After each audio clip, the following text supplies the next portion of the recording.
அப்பா தம்பி ஒரு வடை கொடுப்பா. அண்ணே பழைய பாக்கி ஒரு 50 ரூபா இருக்கு, கொடுத்தா நல்லா இருக்கும். பழைய பாக்கியா? தரப்பா, ஒரு வடை கொடுப்பா.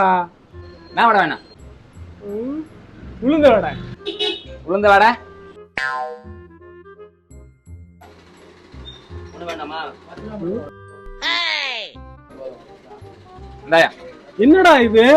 நீ என்ன கேட்ட? உளுந்த வடை. உளுந்த வடை தான் இது. டேய் போய் மசாலா வடை போடா. 50 ரூபா பாக்கி கேட்க என்னெல்லாம் பண்றான் அவன்.